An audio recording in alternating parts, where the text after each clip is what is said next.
lahul hamdu wa wassalamu ala asyrafil anbiya'i wal mursalin sayyidina Muhammadin wa ala alihi washabihi ajma'in. Subhanaka la ilma lana illa ma 'allamtana innaka antal alimul hakim. La haula wa la quwwata illa billahil 'aliyyil 'azim. Rabbi shrah li sadri wa yassir li amri wa hlul 'uqdatam min lisani yafqahu qawli. Sadid lisani wa hadi qalbi bi haqqi sayyidina Muhammadin sallallahu alaihi wasallam.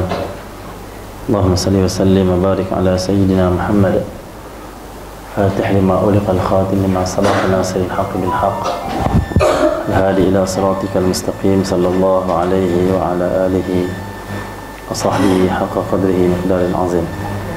Kau sahabat tu? Lah kita baca tu? Tak ada apa. Kita maaf atas semai lambat. Saya nak jalan sini. Tadi buat maulid lah. Okey, hikmah main lambat dah maulid. Kalau main awal maulid tak ada.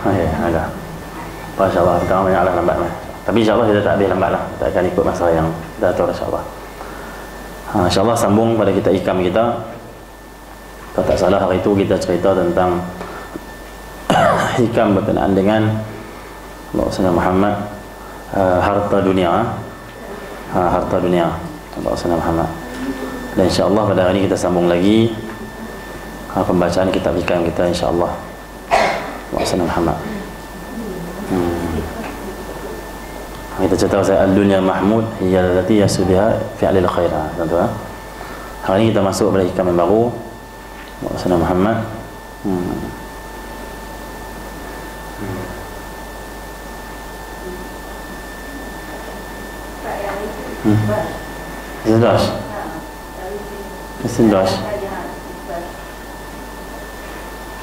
Istidraj. Ya.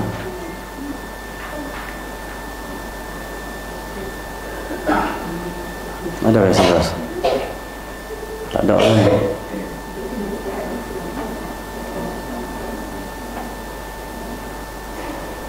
Tak apa, insya-Allah.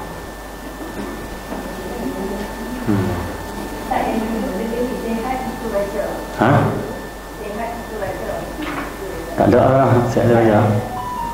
Masa tak ada lagi hikamnya. Itu mungkin huraian saya kot. Ya.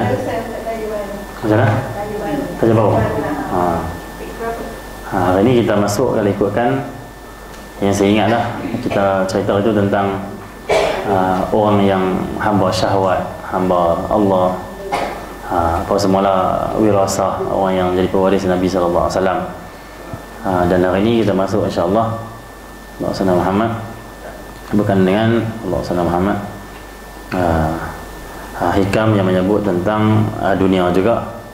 Kata musannif rahimahullah taala, kata Imam Al-Haddad, ajaban liman yatlubud dunya, ajaban liman yatlubud dunya wa huwa min tahsiliha ala wahmin wa min al-intifa'i bima hasalahu minha ala syak min tarkiha wal khuruji minha ala yaqin. Sungguh satu hal yang membuat kagum, dipanggil pelik, menakjubkan atau pelik. Itu seorang yang mencari dunia namun ia selalu berhati-hati dari mana memperolehinya dan apakah manfaat atas yang diperolehinya. Ajaban, menakjubkan ataupun kagumlah, boleh juga masuk macam tu. Serta dengan sebuah keyakinan yang kuat ia meninggalkan dan menghindar dari harta dunia itu. Menakjubkan hal orang yang beriman itu, seseorang yang dia mencari harta dunia Muhammad, namun dia selalu berhati-hati dari mana memperolehinya Muhammad dan apakah manfaat atas diperolehinya. Serta dengan sebuah keyakinan yang kuat ia meninggalkan dan menghindar dari dunia, dari harta dunia itu. Kata Imam Haddad, ajaban liman yatlubu dunya wa min tahsiliha ala wahmin wa min al-intifa'i bima hasalahu minha ala syak min tarkiha wal khuruji minha ala yaqin. Satu hal yang menakjubkan bagi orang yang mencari dunia Allah Muhammad, dan dia Allah Muhammad maksudnya tahsiliha, menghasilkan dunia, mendapatkan dunia itu ala wahmin, atas waham. Allah SWT, itulah dipanggil apa? Keduka citaan ataupun satu perasaan gelisah. Dan juga Allah Muhammad, apakah manfaat atas yang diperolehinya? Maksudnya menakjubkan seorang yang dia mencari dunia, dalam masa yang sama dia berhati-hati dari mana memperolehinya. Maksudnya menakjubkan seorang yang dia mencari harta dunia, dia nakkan harta dunia, dia nak hasilkan harta dunia. Maksudnya mencari dunia lah, kekayaan. Dalam masa yang sama sentiasa dia gelisah, sentiasa dia rasa macam tak sedap hati, berhati-hati dari mana dia mendapatkan harta itu. Ini kebiasaan orang yang mencari harta. Dia tidak akan yang mencari harta, yang nakkan kekayaan, fokus kekayaan. Kebiasaan dia kurang berhati-hati daripada mana harta itu dia dapatkan, halalkah, haram dan sebagainya. Kurang dia memperhatikanlah. Tetapi ada orang yang istimewa, yang dekat dengan Allah SWT, sentiasa berhati-hati dan sangat berhati-hati. Dia cari harta dalam keadaan gelisah, dia cari harta dalam keadaan hati dia tu macam ada perasaan Allah tak kenal, sentiasa melihat setiap apa yang dia dapat daripada harta tu lah. Kemudian, dan apakah manfaat atas diperolehinya? Dan dia sentiasa rasa syak, aku ni dah dapat harta ni, adakah harta ni ada manfaat untuk aku? Ataupun aku dapatkan harta, aku himpunkan duit, akhirnya aku mati dan tinggalkan kepada orang lain. Dia bila cari harta, dia Allah SWT Muhammad hati-hati, sentiasa rasa risau, takut tak halal, takut ambil hak orang ke apa ke, takut kerja tak kenal. Ada orang kerja, waktu kerja dia boleh lagi pergi lepak, tinggalkan tempat kerja dia. Dia tidak ada sifat gelisah, takut gaji yang dia dapat tu, dalam keadaan dia tak menjaga masa kerja dia yang dia tetapkan oleh majikan, dia tak rasa pun, ada orang dia tak rasa pun salah. Ada orang rasa salah, dia macam culah-culah kerja, kerana dia bagi dia Allah melihat, Allah tahu harta yang kalau aku dapat ni bukan dengan kejujuran, dengan jalan yang tak elok, maka harta ni tak elok. Maka dia sentiasa gelisah, sentiasa berhati-hati. Ada orang macam ni. Dan bila dah dapat harta tu, dia syak pula, apa yang aku dapat ni, duit, kekayaan dan sebagainya, adakah manfaat untuk aku di dunia ni? Adakah manfaat untuk aku di akhirat ni? Dia risau. Adakah yang kita hasilkan, adakah yang kita dapat semua atas dunia ni manfaat kepada kita nanti di akhirat ataupun dunia ni? Kenapa dia takut, dia syak macam tu? Kerana ramai orang dapatkan harta, akhirnya dia menjadi celaka, dia menjadi orang yang hina dan mati su'ul khatimah, na'udzubillah min dzalik. Bagaimana Qarun yang Allah firman dalam Al-Quran, pengajaran, dia mendapatkan harta yang sangat banyak, Allah SWT Muhammad, tetapi su'ul khatimah, maksudnya harta semata-mata belum manfaat. Harta semata-mata, kekayaan semata-mata belum pasti akan ada manfaatnya, sehinggalah Allah yang menjadikan harta yang kita dapat yang halal itu ada manfaat, kebaikan dunia dan akhirat. Macam tu. Itu sifat orang yang mulia lah, orang yang mulia. Itu.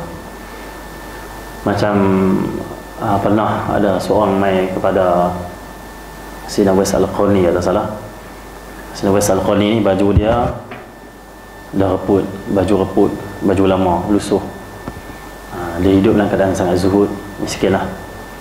Mai seorang ziarah Uwais Al-Qarni, dia bagi duit. Dia kata, Uwais Al-Qarni, ini duit aku sedekahkan pada engkau, pergilah beli baju baru. Beli baju baru. Baju engkau lusuh, nak terkoyak cari dah, tak boleh pakai dah lepas ni. Kata Uwais Al-Qarni, aku tak perlukan duit tu. Boleh jadi sebelum koyak baju ini, boleh jadi sebelum reput baju ni, aku telah meninggal dunia. Yang ni pun tak dan, tak tahu dan tak dan nak pakai sampai wasak lah. Apatah lagi nak beli baru pula, lagi tak dan seolah.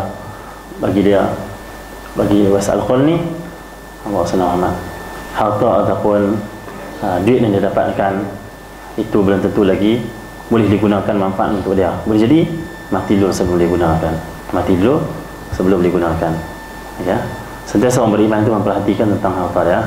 Terus bukan salah ada harta, tetapi sentiasa kita cek manfaat tak untuk kita, manfaat tak untuk dunia, manfaat tak untuk akhirat. Kalau kita ada harta tetapi menyusahkan kita pula di dunia dan di akhirat, itu masalah, bahaya. Terus serta dengan sebuah keyakinan yang kuat, ia meninggalkan dan menghindarkan dari harta dunia itu. Allah SWT. Dan menakjubkan seorang yang dia meninggalkan dan keluar daripada harta dunia itu atas jalan yang yakin. Maksudnya dia mencari harta dalam keadaan risau, takut tak halal, takut tak elok sumber rezeki tu. Kemudian bila dia dah dapat harta, dia syok pula, manfaat tak aku untuk akhirat ni? Harta yang aku dah ni tolong aku di akhirat tak? Kau susahkan aku? Dia macam tu. Dia fikir. Kemudian bila dah dapat dah harta, dia keluarkan harta untuk infak. Dia tinggalkan harta itu untuk infak, untuk keluarkan, untuk diberi kepada orang yang memerlukan. Dia yakin adanya kebaikan dan manfaat. Tiga tu. Tak faham kan? Faham kan macam apa? Nak cari harta, dia risau-risau. Dia macam, gelisah. Sumber ni halal, takut dia tipu apa semua. Bila dah dapat dah, dia macam syok pula. Harta yang kau dah ni manfaat lah untuk akhirat. Kau tak manfaat, bahaya balik. Dia syok. Satu mereka akan berhati-hati menggunakan harta tu. Mereka akan menggunakan, menjadikan dia manfaat sungguh-sungguh. Bila dah dia keluarkan pula, dia keluarkan harta, dia tinggalkan harta, keluarkan harta bagi pada orang lah yang memerlukan. Dia yakin. Yakin apa? Dia yakin ini pasti ada manfaat. Yang kita simpan belum tentu lagi manfaat di akhirat. Boleh jadi dia menyusahkan kita di akhirat. Tapi yang kita keluarkan, infak, sedekah dan sebagainya, pasti, yakin manfaat, yakin ada pahala, yakin lindung daripada api neraka. Allah SWT Muhammad.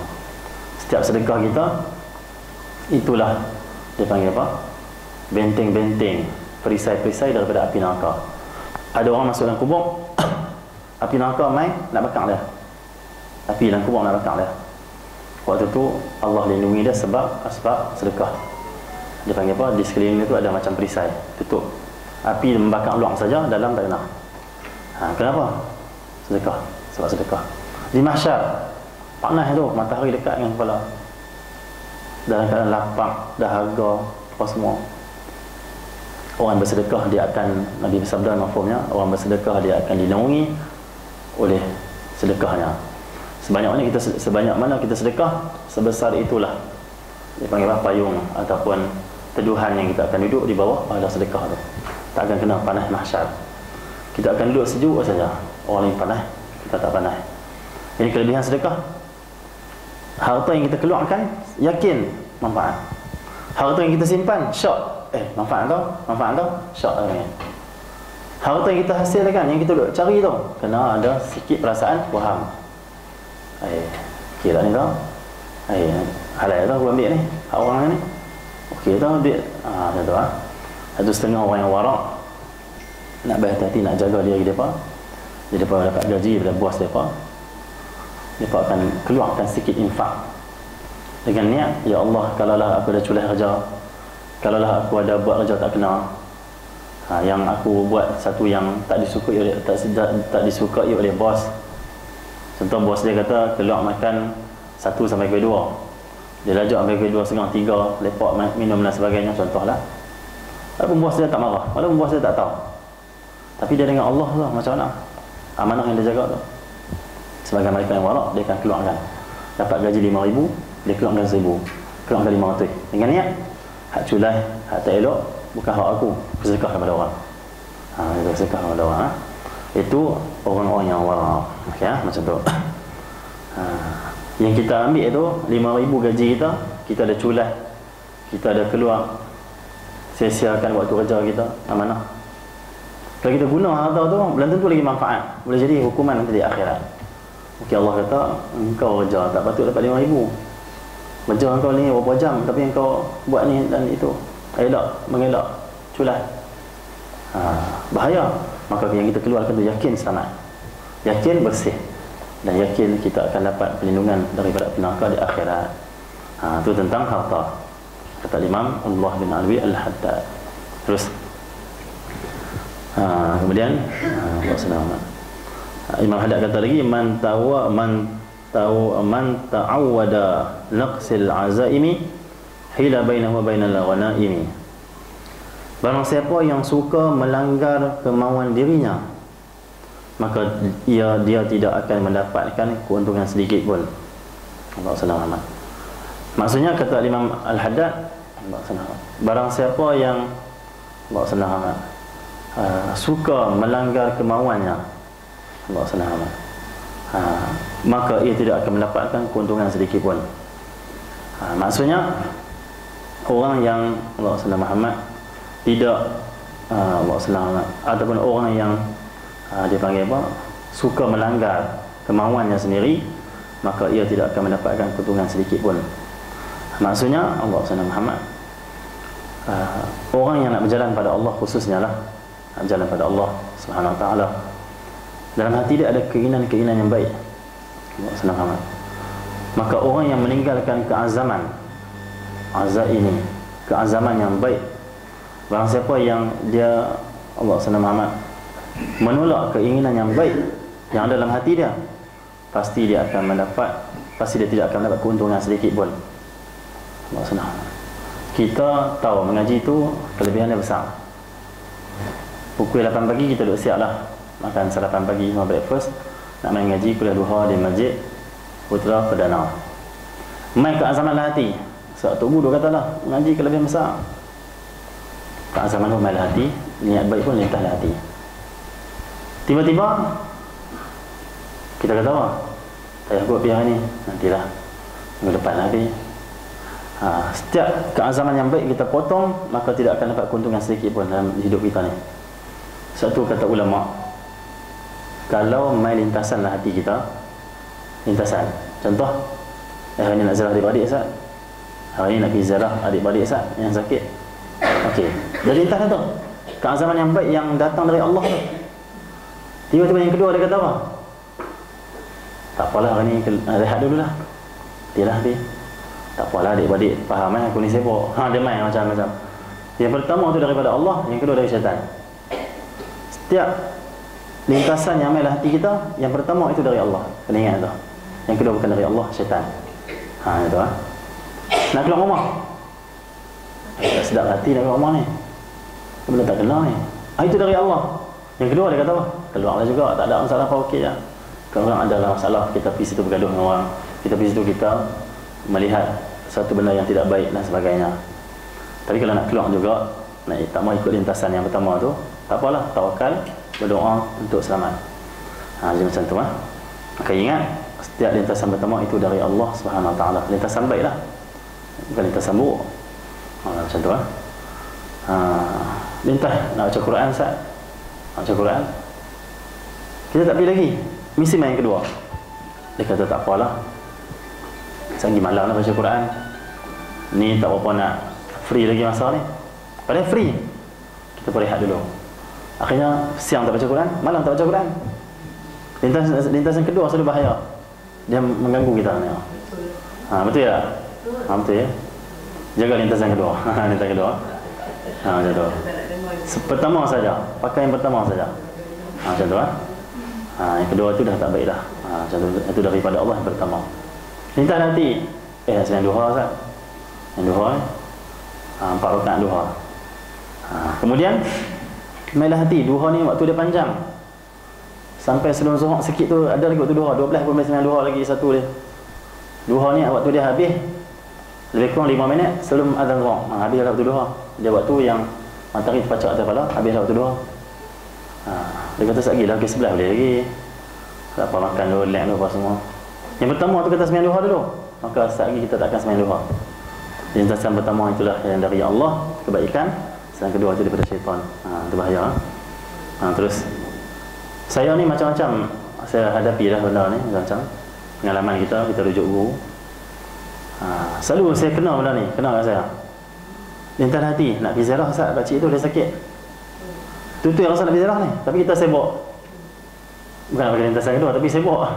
Tak ada ni tak apalah. Selesai dua ni dah. Ada benda sibuk benda lain lah. Esok dia meninggal dunia. Kebanyakan macam tu.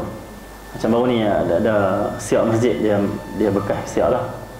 Siap masjid, orang khidmat dengan masjid, orang yang soleh lah, alim. Dekat jiran saya lah. Duduk kat rumah ayah jiran. Kita baik dengan dia. Malam tu saya abang dekat, dia panggil apa, berapa orang belum kaya lah, orang kampung kita. Esok pagi jom kita pergi ziarah. Ni apa dia panggil apa, Pak Gani, jom kita ziarah dia. Dia sakit teruk lah, kena pergi ziarah, takut tak dan saya kata tu. Bawa salam Muhammad. Esok pagi awal tu tak pergi lagi, pukul 9 dapat berita dia meninggal dunia. Selagi mimpi dia meninggal dunia lah. Jadi selalulah kita berpegang dengan lintasan pertama.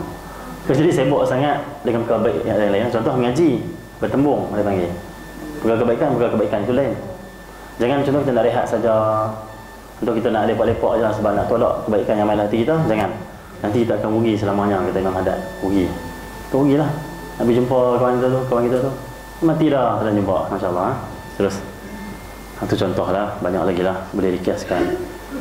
Kemudian kata Imam Haddad, itu ulama kata, kalau lintas nak buat kebaikan, jangan menunda dia. Sebab apa jangan menunda? Yang pertama, takut syaitan membisik benda lain. Yang kedua, takut mati. Habis tak ada nak. Nak baca Quran Ustaz ni. Lintas yang kedua kata apa? Baring lu. Sebab kita letih ni. Kalau letih baca Quran tak sedap. Dia cuma segap tu baca Quran sedap. Nampak? Kita rehat dulu, baru suara tu keluar. Bismillahirrahmanirrahim. Okay. Letih ni suara tak sedap dia. Baring dulu. Bukan tidur ada, baring saja. Nampak syaitan. Baring saja syaitan kata. Waktu baring tu dia kata apa? Tak baca Quran, dengar Quran pun okey dia kata. Lama kita tak baca Quran, mendengar Quran pun okey lah. Kita pun letak Quran dekat tengah, akhirnya tidur tu. Masya-Allah. Itu saja. Quran tak baca, dengar pun tak dan, tidur. Itu syaitan lah, dia nak jumpa kita. Bayangkan kalau kita mati waktu tidur tu. Bayangkan kita mati dalam keadaan belum baca Quran. Tapi kalau kita baca Quran juga, baca mati waktu baca Quran. Alhamdulillah. Yang pertama tu sangat bagus. Takut kita tak sempat lah kalau kita tunda. Yang kedua, kita takut itu satu hasutan syaitan lah yang merosak kita. Alhamdulillah. Jadi siapa tinggalkan keazaman yang baik dalam hati dia, dia potong, tinggal, tak mau buat, dia akan menyesal, kata Imam Haddad, dia akan rugi. Macam tu, tak dapat untung. Terus dalam kesempatan yang lain beliau berkata, contoh pagi ni lah kita nak main mengaji, kepala tak okey sikit, tak sihat ke, tak sihat sikit saja, boleh je nak keluar tu sikit saja. Syaitan kata tak apa, rehat dulu apa semua. Kita boleh pergi laku tu tak? Bayangkan kita tak main ngaji hari ni, kita tengok hari kematian kita. Kita mati di rumah dalam keadaan tak kelak pergi ngaji hari tu. Sedangkan sebab tu ngaji. Sebab tu kita risau keadaan macam tu lah. Sebab tu kita tak mahu tunda, kalau boleh usahakan sebaiknya. Selagi mampu lah, tak mampu tak apa. Terus macam bangun malam lah, tahajud sama juga. Lintasan pertama tu, nak mentahajud ni malam. Lintasan pertama tu malam tu. Tidur, bangun main lintasan kedua. Dia kata, tak apalah, rehat dulu 5 minit saja. Satu kunci jam banyak, 5 minit, 10 minit jam ni. 10 minit bunyi ni. Bunyi semua tak sama. Ayam berkokok, apa semua bunyi. Okay. Tu syaitan dia kata, tak apa, semalam niat dapat pahala dah. Tidur dulu, rehat dulu. 5 minit saja, kata syaitan. Syaitan kata, tak apa, jam kan dah kunci, saya bangunlah. Dia siap dia abang kita lagi. Nasihat kita lagi. Kira kita bangun, 10 minit lagi kita dah. Bangun, dia kata tak apa, masa panjang lagi, tidur lagi. Sampai akhirnya masuk waktu subuh. Itulah syaitan lagi dia sentiasa nak bagi kita tunda-tunda amalan kita. Macam tu. Amalan apa yang boleh tekan? Okey, salah bagus tu. Nak buat macam mana nak bagi hilang lintasan yang tak baik ni? Banyaklah amalan, rasa pernah bagi dah kat sini. Tapi yang sebaik-baik amalannya, kita banyakkan zikir. La ilaha illallah ke apakah. Kalau kita tak tahu nak zikir macam mana, selawat lah. Selawat tu zikir juga, sama juga. Selawat banyak, selawat. Sampai hati kita bercahaya betul-betul. Syaitan nak hasut pun tak boleh, kerana cahaya kuat. Syaitan boleh terbakar dengan cahaya nur ibadat tu. Maka berterusan berzikir pada Allah ataupun berselawat, itu ubat yang terbaik. Tapi dia panggil apa? Bukan mudah untuk hilang terus lah. Dia perlukan masa sampai hati kita tidak ada lagi lintasan yang tak elok. Kalau ada pun sikit saja, dia lemah. Macam tu, macam tu. Jadi banyakkan selawat pada Nabi SAW. Boleh juga kita amalkan amalan yang ulama kita sebut, di antaranya menyebut Rasulullah Muhammad. Kita dia panggil apa? Sentiasa dalam keadaan wudu. Okey. Tapi kalau muslimat wudu tak boleh berwudu, tak apalah, tak ambil lah. Dan kata ulama, kita elakkan duduk lama-lama dalam tandas, tak elok. Nanti dia banyak bisikan, tak elok. Itu rumah syaitan. Termasuk juga kata ulama, orang yang mandi tak pakai apalah, dia tak tutup langsung badan dia, itu akan mudah dihasut oleh syaitan dan akan timbul kemalasan untuk beribadat kepada Allah Subhanahu Wa Taala. Itu di antara sebab-sebab lah. Jadi Rasulullah Muhammad, kita kena jaga daripada hasutan ini dengan perbanyakkan selawat, zikir. Itu ubat yang terbaik. Ya. Sebagai ulama bagi amalan, kalau main lintasan tak elok ni, kita angkat kepala kita ke langit macam tu, kita sebut panjang-panjang Allah banyak-banyak. Ni zikir nak bakar hasutan syaitan. Nak bakar dia. Macam tu banyak-banyak. Macam tu. Boleh juga kita amalkan surah Al-An'am ayat 1 sampai 3. Baca tiap-tiap kali lepas sembahyang.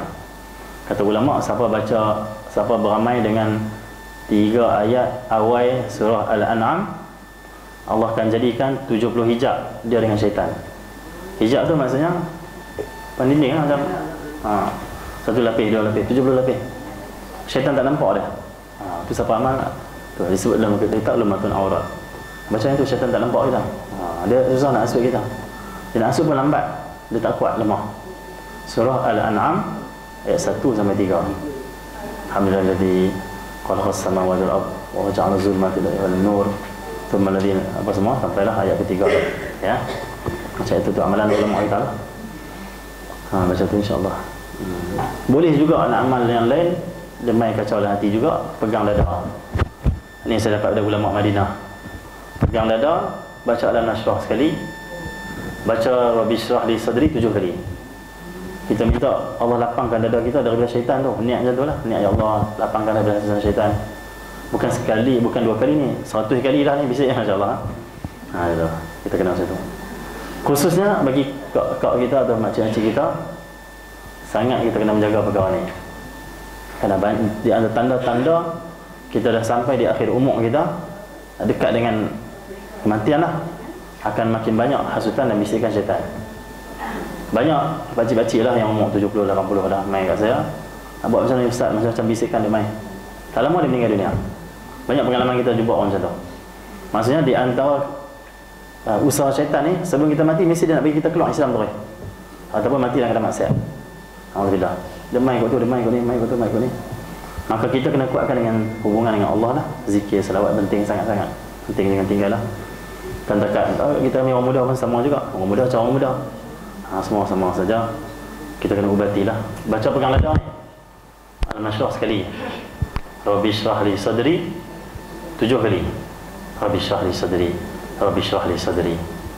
Ini untuk dada. Kalau untuk perkataan kita nak bagi lancang perkataan, kamu sambung lagi. Rabbi Shrah li Sadri wa yassir li amri wahlul 'uqdatam min lisani yafqahu qawli. Itu kalau nak lancang lisan. Rabbi Shrah li Sadri senang kan? Rabbi Shrah li Sadri saja. Buat bila ni? Tiap-tiap kali lepas mayang. Selepas solat fardu buat. Selepas solat fardu buat terus. Itu buat tu untuk penting. Masya-Allah. Dia memang ada bisikan hati kita. Tapi kita beramai ni sampai satu tahap, satu waktu, dia kosong sunyi hati kita. Dia tak terganggu. Macam tu tak terganggu. Kita nak sampai macam tu, insya-Allah. Macam tu. Tengok mesti kita ada macam ni. Nashrah sekali saja.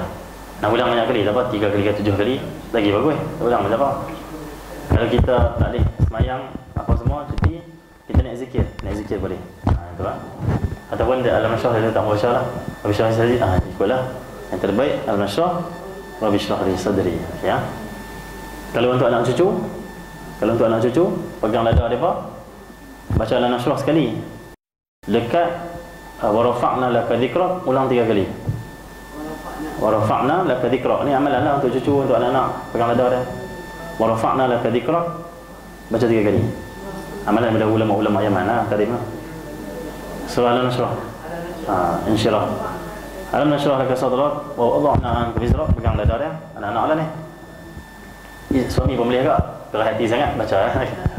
Ya, anak surah wa wada'na anka wizrak. Wa rafa'na laka dhikrak, ulang 3 kali. Wa rafa'na laka dhikrak, wa rafa'na laka dhikrak, wa rafa'na laka dhikrak. Itu terus baca. Fa inna ma'al usri yusra, inna ma'al usri yusra, fa idza faragta fansab, wa ila rabbika farghab, ulang 3 kali juga. 2 ayat tu saya ulang 3 kali. Wa ila rabbika farghab, wa ila rabbika farghab, wa ila rabbika farghab, 3 kali. Itu amalan daripada mufti Yaman tu, Al-Habib Ali Masyhur. Buatlah. Buatlah. Waktu suami kita tidur tu, pergi pelan-pelan lembut ke hati dia. Rabbi shrah li sadri. Okey, insya-Allah. Alam nashrah laka sadrak. Buatlah insya-Allah. Dia alam nashrah ni besar. Tok Tugu pondok. Setiap hari amal alam nashrah 10 kali lepas mayang. 10 kali. Ada amalan dia 10 kali. Boleh nak amal salah kan? Bahkan Tok Tugu pondok ni setiap kali nak keluar rumah baca alam nashrah. Nak keluar rumah baca alam nashrah. Kenapa? Alam nashrah ni cerita apa? Lapangkan dada, mudah urusan. Buat semualah. Cerita macam mana tu. Kemudian kita nak keluar rumah ni mesti ada masalah keluar. Jam ke, orang ada masalah kita ke, nak beli sekali tak mudah ke, buat macam-macam lah. Baca alam nashrah untuk Allah mudahkan. Bahkan sebelum nak beli barang, ulama-ulama dulu Tok Tugu pondok baca alam nashrah dulu.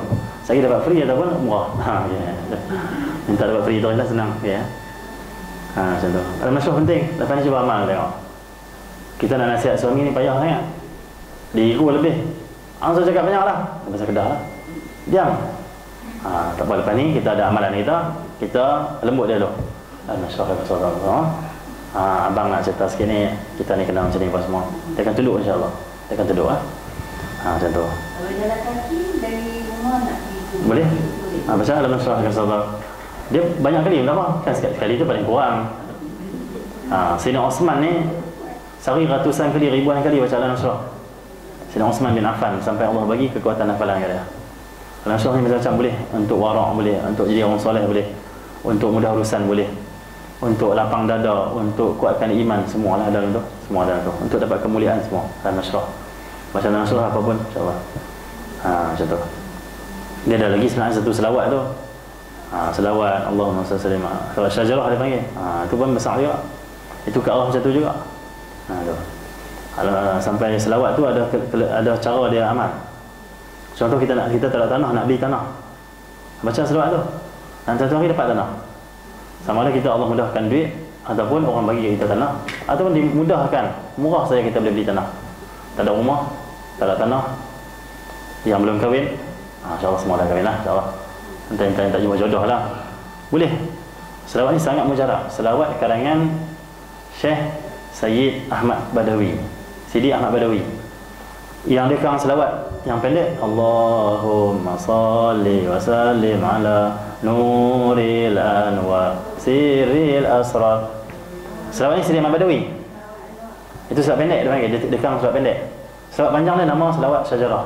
Selawat panjang dia, Allahumma salli wa sallim ala sayyidina Muhammadin syajaratil asin nuraniyati wa lamatil qadhatil rahmaniyati wa afdalil khatil insaniyati wa ashrafis suratil jismaniyati wa ma'linil asari ar-rabbaniyati wa khazainil ulumil sifaiti sahibil qati asliyati al-bahti saniyati wa rutbati aliyati manin darajatin nabiyyuna tahta liwa'ihi wa minhu wa ilayhi wa salli wa sallim barik alaihi wa ala alihi wa sahbihi ala al-makhlaqta wa zaqta wa amata wa hayata illa yam taba'atu man afnaita wa sallim tasliman katsira walhamdulillahi rabbil alamin.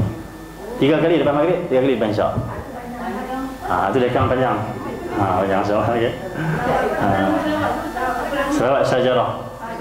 Syajarah. Ataupun disebut selawat asli, selawat asal, selawat asal. Dan Google banyak, Sidi Ahmad Badawi. Macam mana? Buku selawat ada. Selalunya buku selawat mesti ada. Selawat ni masyhur sebenarnya, tapi orang jarang amal lah. 3 kali lepas maghrib, 3 kali lepas isyak. Bukan takat dapat benda-benda dunia ni, benda kerohanian, benda-benda yang hak Allah nak anugerah ni khusus ni lagi banyak Allah bagi, lagi banyak, sangat banyak masya-Allah amal tu.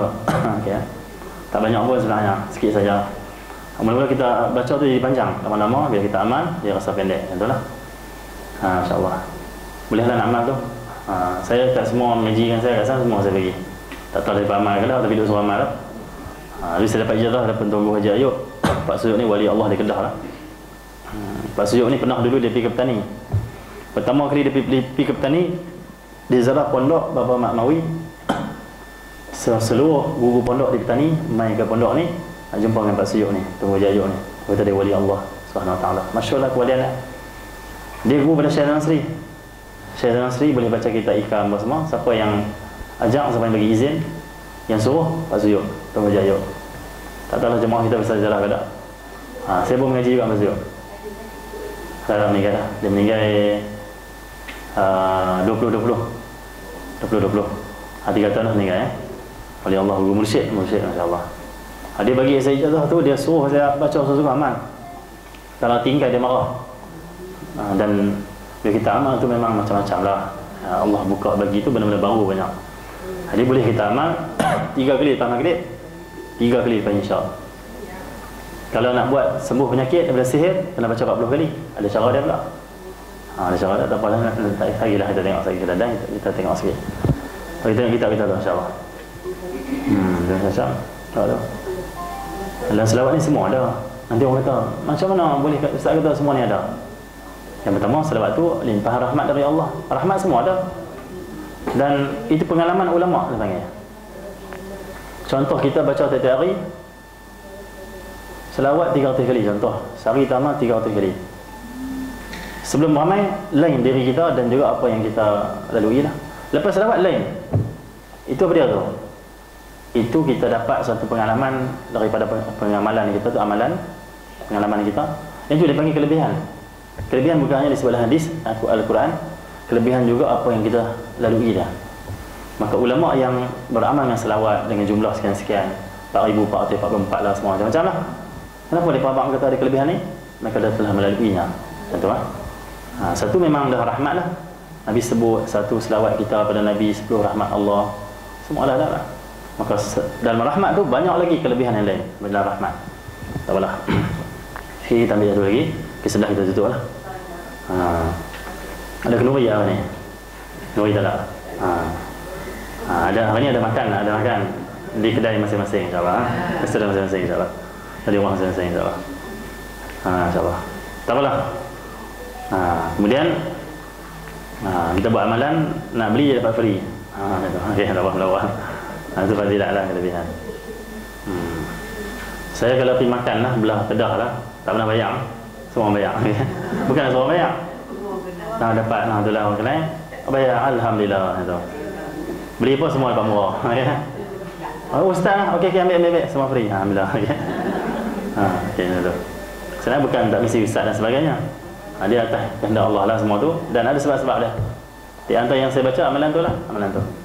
Okey. Terus. Kemudian idza da'atka nafsuka ila syahwah. Imam Haddad sebut satu lagi, tapi idza da'atka nafsuka ila syahwah fa iyyaka an taqula ujibuha fi hadhihi wafrighi alqalba min mutalabatiha fa innaka in ajabtaha ilaiha da'atka ila a'zami minha. Jika nafsu mengajakmu untuk memenuhi syahwatnya, keinginannya, maka janganlah engkau mengatakan aku akan turuti hanya sekali saja.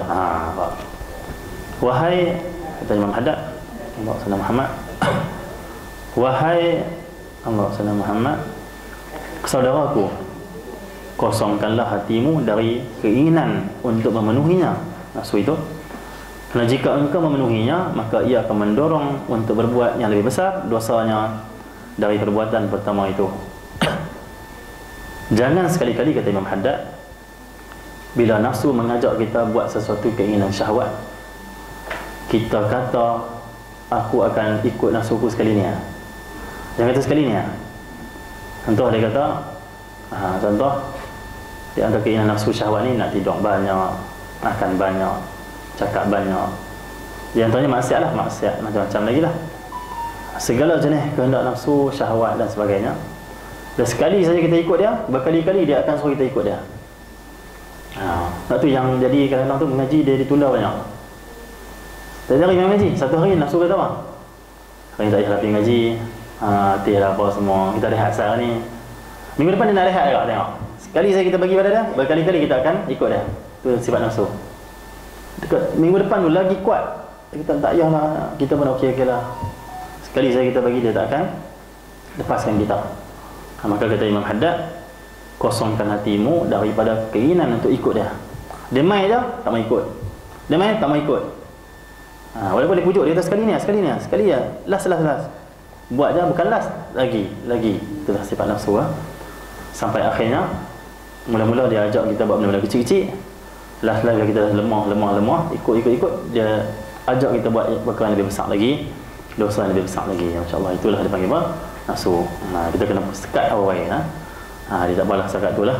Kita punya kitab disambung pada muka surat 22 pula, insya-Allah. Di kami tak ada yang ngaji banyak sangat. Okey. So dia dalam sikit, dalam, dan dia nak amal tu yang kena fokus pada satu persatu lah. Kita ikam, insya-Allah.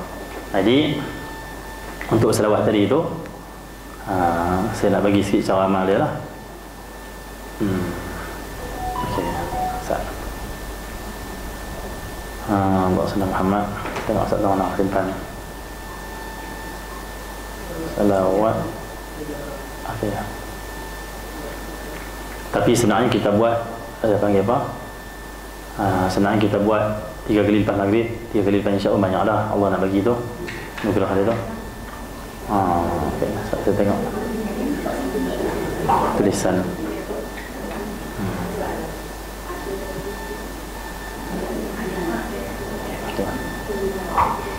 Bapak Sayyidina Muhammad, tangan mana simpan nak tengok.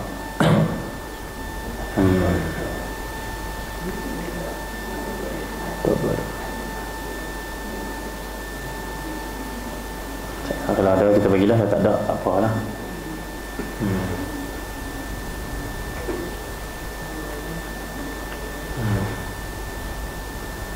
Ya.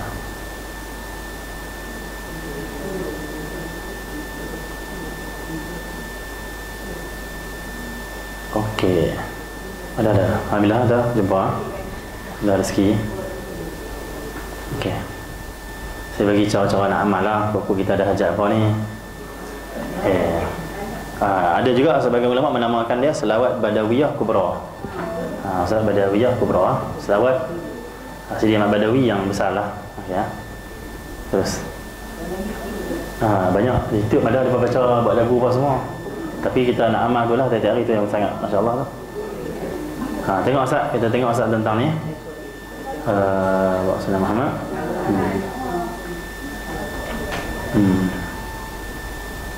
Okey, ni kelebihan dia lah. Siapa mas lewat syajarah ni atau asal ni, yang ada kelebihan dia lah. Pengalaman ulama kita terhindar dari sihir dan segala kejahatan zahir batin. Sihir insya-Allah terhindar. Ni zaman sihir ni, pakai kita amal selawat ni. Kalau tak amal selawat ni pun tak apalah, selawat mana-mana. Yang ni yang lebih kita tekankan lah. Dan akan selamat daripada kejahatan zahir dan juga batin. Dalaman, luaran, benda jahat yang tak elok, semua kita selamat. Yang kedua, Allah akan subhanahu wa ta'ala luaskan rezeki. Itu dah kita tahu dah. Akan dilimpahkan kepada dia cahaya batin, cahaya qalbu, dan terbuka beberapa rasa yang gaib. Rasa gaib maksudnya Allah akan bagi kita ilmu ataupun pengetahuan yang sebelum tu kita tak pernah tahu kan. Tu yang dia panggil gaib. Gaib ni kita tak pernah tahu. Ada akan dibuka, insya-Allah. Okey. Kemudian cara kita nak hindarkan sihir ataupun nak sihat daripada sihir lah, boleh juga amalkan selawat ni dengan cara baca 41 kali 41 kali, baca dalam ayat, letak ayat, baca 41 kali. Kemudian minum dan mandi. Untuk orang yang kena sihir lah ni, boleh lah kok kita kena sihir. Tak tahu ni asal lain macam orang kena sihir. Tak apalah, kita sesuai kira orang, kita buat saja amalan 41 kali, baca dalam ayat, boleh apa semua, minum dan mandi, insya-Allah sihat lah. Nampak je nak. Nampak ada dua. nampak ni ada dua. Yang pertama, kita nampak sesuatu benda yang baik, dia panggil apa, benda yang jin lah. Nampak hitam ke, nampak apa-apa lah, lintasan putih ke hitam tak kira lah. Itu ada dua. Sama ada mata kita terbuka disebabkan ada jin yang menampingi kita, ada jin menampingi kita boleh nampak juga, sebagai kasyaf jin lah. Ataupun kasyaf malaikat, iaitu kurniaan Allah SWT. Kasyaf malaikat dan kurniaan Allah ni terbuka, kita melihat yang baik ni ada dua lah. Boleh jadi sebabkan keturunan untuk nenek moyang kita, kalau dia orang soleh, wali-wali tu, kadang terlimpah sikit benda-benda kita. Kadang waktu kecil ni kita nampak lah, maksud nenek moyang punya warisan tu. Turun ilmu lah dia macam turun. Yang kedua, asbab amalan. Ada amalan-amalan dia untuk buka. Boleh nak bagi, boleh lah. InsyaAllah. Tak payahlah. Tak payah takut lah. Sebab tu kita duduk tu, memang tu boleh nampak. Dia ada dua lah yang tu. Amalan kita, kata lain namping kita tak apa. Yang kedua, Allah nak tunjuk kepada kita lah, maksudnya kita boleh nampak benda tu lah. Jadi tengok pula dalam dua bentuk. Ada orang tengok jin dalam rupa dia yang menakutkan, dia buat rupa lah. Ada menampak, ada orang yang nampak jin dalam bentuk asai. Bentuk asai dia macam hitam tu ya, macam asap hitam ya. Itu saja ya, bentuk asai dia. Jadi cuma yang nampak nakut tu dia merupa tu. Ada yang takut. Bentuk asai dia hitam saja, dia hitam macam bayang tu ya, hitam tu. Itu saja jin. Kalau hitam tu kebiasaan jin kafir lah, jin kafir, jin tak baik. Bila pernah nampak tak ada air Tapi dah belayak lagi. Dia kalau tandas memang ada lah. Tandas memang rumah jin. Rumah jin lah ya. Rumah jin lah. Tandas ni memang rumah jin dia lah. Rumah jin lah. Kalau tak ada rumah tak berani. Itulah. Itulah kita nampak ni, kita tak wani sikit lah. Tengok. Tengok. Yang tak nak tengok. Sebab pernah nampak yang rumbai-rumbai merah. Ya, yalah. Okey ya. Tu Allah bagi dah tu kelebihan tu. Kalau tak mau nampak, kita banyak-banyak dia panggil apa, minta lindung pada Allah lah. Baca Quran Falaq, Quran bin Nas, semua ni amalan lah, amalan zikir selawat ni insya-Allah dia tutup lah. Sebagian menyebut baca la ilaha illa anta subhanaka ini kuntu minaz zalimin, pegang mata ni insya-Allah dia tutup. Boleh juga. Itulah. Tapi kalau kita dah nampak, tak apa, kita ikut saja apa yang telah diatur oleh Allah, tak apa yang tu. Itu kadang-kadang Allah tunjuk pada kita tu satu anugerah untuk kita minta lindung daripada Allah. Kita kalau tak nampak, contoh kita masuk rumah orang, kita tak nampak jin. Kita masuk relax kan. Ada orang nampak, wish, rumah dia banyak jin lah. Astagfirullah, a'udzubillahi minasyaitanir rajim. Ya Allah, sama aku ada jin semua syaitan. Kelebihan dia boleh minta lindung lah. Tadi nampak, kita tak nampak. Nampak ada kelebihan, tak nampak ada kelebihan. Tak nampak, kita akan sejahtera lah, hidup kita ni selamat. Kita tak rasa apa. Nampak, takut sikit, betul, kita boleh minta lindung daripada Allah SWT. Itulah. Jadi dia panggil apa? Ada amalan untuk buka dia. Ada warisan, dia panggil apa? Untuk nenek moyang kita orang soleh, sebab doa mereka. Dan ada juga yang boleh menutup dia. Kita banyakkan zikir, selawat apa semua ni. Sebagian tunggu kita bagi amalan, baca la ilaha illa anta subhanaka ini kuntu minaz zalimin, baca dekat mata kita. Bacalah niat, ya Allah, tutuplah ya Allah. Itulah. Dia ada amalan untuk tengok kita, subhanallah alhamdulillah akbar, baca 45 kali lepas sembahyang. Atau baca inna a'tayna 1000 kali di hutan. Nampak tak? Di hutan orang. Okey. Tak payahlah nak tengok apa kan. Kita nampaklah, tak ada masalah apa lah. Jadi ini tentang pembukaan hijab ni panggil mata. Ada orang dia buka waktu kecil, waktu besar tutup, tak ada lah. Ada orang waktu kecil tak ada apa, waktu besar pula dapat. Pembukaan alam ghaib. Alam ghaib tu memang ada yang boleh tengok. Cuma rahmat Allah tutup ni. Kalau dibuka ada juga kelebihan-kelebihan dia nak bagi lah. Tak apa, tak masalah apa. Baca a'udzubillahi minasyaitanir rajim, a'udzubillahi rajim. Itulah. Dan kita lebih yakin, nampak lebih yakin, oh ada alam yang lain. Alam ghaib yang lain yang Allah cipta, masya-Allah, hebatnya ciptaan Allah. Macam itulah. Dan kita pandang jin tu makhluk Allah juga. Dia walaupun kita takut tengok dia, itu biasa. Tetapi kita kena ingat, kalau Allah tak izin dia apa-apakan kita, tak akan mungkin. Yang filem tu yang nakutkan kita sebenarnya bukan jin yang takut kita. Jin pun heran, aku tak boleh takut dia pun sampai macam ni. Filem tunjuk kata jin tu main buat tangannya tu, semua terbang semua terbang. Ustaz semua terbang, terbang. Oh, dia nanti jin main terbang dia. pelanting semua. Oh, jin main cekik. Oh, mati. Mana ada? Tak ada tu. Ada sebagian orang kena rasuk, kena cekik dah, kena cekik. Itu ada. Kebiasaan kalau kita ni orang biasa lah yang bukan ada masalah dengan sihir apa ni. Tak ada apa kan? Tak ada jin main-main, dia tolak kita jatuh sembang. Ui, siapa tolak aku ni? Jin kata aku lah tolak. Mana ada tu? Tak ada, tak ada. Yang kita rasa seram. Macam ni belum rumah. Tu saja. Bukan ada tiba-tiba dia main tarik rambut kita. Oh, makcik yang masuk ni tarik rambut. Tak ada, tak ada. Tak ada, dia mana ada, tak ada. Dia tak boleh lakukan sesuatu yang boleh kesan pada kita. Jin ni kecuali sihir. Kecuali memang tujuan untuk kita lah sihir. Itu lain lah. Itu memang ada lah. Sihir memang ada. Dia sebab sakit. Tapi filem-filem tu kadang-kadang hantu pun heran juga. Aku tak macam ni, siapa buat macam ni? Itu filem lah. Okay, ya. Kadang manusia lebih hantu lagi lah. Okay. Manusia buat macam tu. Itu amalan dia lah. Jadi pakat-pakat baca 41 kali cara dia. Dia banyak lagi cara, tak apalah kita boleh lewat, kita bagi tu saja 41 kali macam ayam bagi orang yang sakit apa semua. Yang kedua, baca saja selawat ni 3 kali lepas maghrib, 3 kali lepas isyak. Tengoklah kelebihan yang Allah bagi besar pada kita semualah. InsyaAllah itu sajalah. Mudah-mudahan dia panggil apa? Pengajian kita pada pagi ini dapat manfaat, dapat keberkatan daripada Allah. Dan kita doa juga pengajian kita pada pagi ini jadi asbab rahmat dan kemenangan untuk Palestin dan semua umat Islam seluruh dunia. Dan Allah bagi dia panggil apa? Hukuman kepada orang Yahudi yang Zionis yang memusuhi umat Islam. Dan Allah Subhanahu Wa Taala jadikan hati mereka semua takut keadaan gemetar kepada orang Islam. Dan Allah beri kekuatan pada mujahidin di sana.